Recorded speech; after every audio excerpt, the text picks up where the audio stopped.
Hello, everyone. Just wanted to talk a little bit about the requirements for pharmacy school if you have DACA.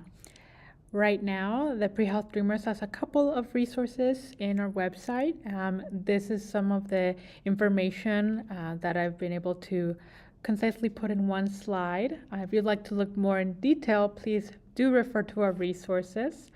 Here's a couple of links where it might help you to get further acquainted with the steps that you need to take to become competitive for pharmacy school.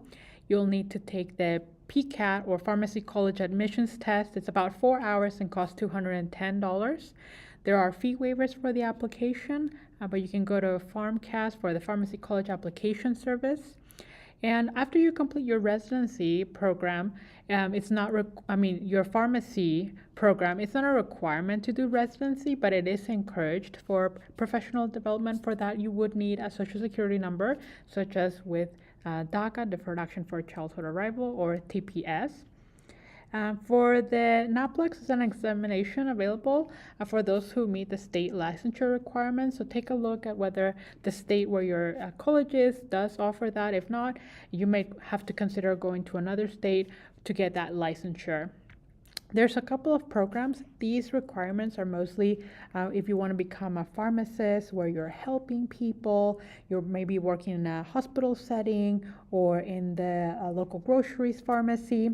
If you'd rather look at more the development of medications, that would be more of a doctoral or PhD program. And so I'll include some of the links here so you can do a little bit more research about what the right path might be for you. Some of the other information that I want to share is this guidance for pharmacy programs on considering applicants for deferred action for childhood arrival. So here's just a quick little look into what that document looks like. You can read more about it. And in it, you'll actually find a further guidance about what medicine is doing for its DACA students. So you can use that when you want to talk to change makers at your institution, or if you are one of those change makers at the institution. You will see that a lot of things have been done to support DACA students enrolling in medicine, in dental programs, in PhD programs. And so a lot of it you can use to inspire you to create change for pharmacy programs as well. If you have additional questions about, any sort of state, municipal, or institutional policies, we can help you work through that. We know various organizations such as NELC, the National Immigration Center, which can guide you and give you additional legal information. If you do have further more nuanced questions, we definitely recommend speaking with a lawyer. But in terms of supporting students, in terms of getting creative about creating resources for them, changing procedures, that's something that Pre-Health Dreamers is very well equipped to do. This is the Academy of Medicine article, some considerations for accepting students who are undocumented with deferred action for childhood arrival. So I definitely recommend taking a look at this article. It's been done by very strong advocates in the community. I'm sure that many of you have heard of them, like Dr. Sunakai, Dr. Rojas Marquez. So we definitely do recommend that you take a look at this again to get a better sense of what's been done before and what you can do to change the way that things are done at your institution.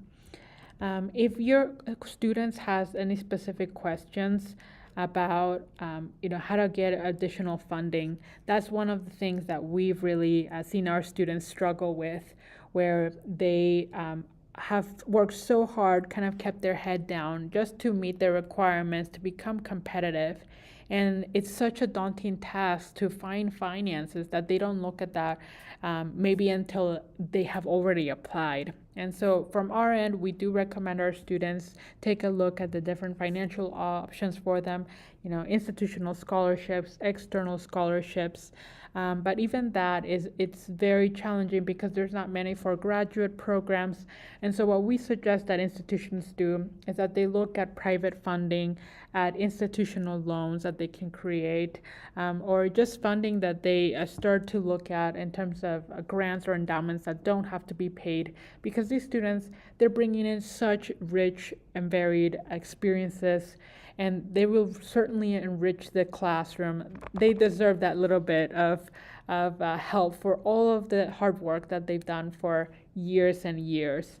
So if your institution has specific questions or they have a current student that they're not sure how to help, we more than welcome reaching out to us. We're a small team, but we are very experienced in talking with financial office, with Centers for Diversity, with individuals such as Dean of Students and specific students. So please do reach out to us. I mean, I know that this information was specifically about pharmacy, but don't hesitate to reach out to us, even if you are, nursing program, medical program, PA program. Thanks.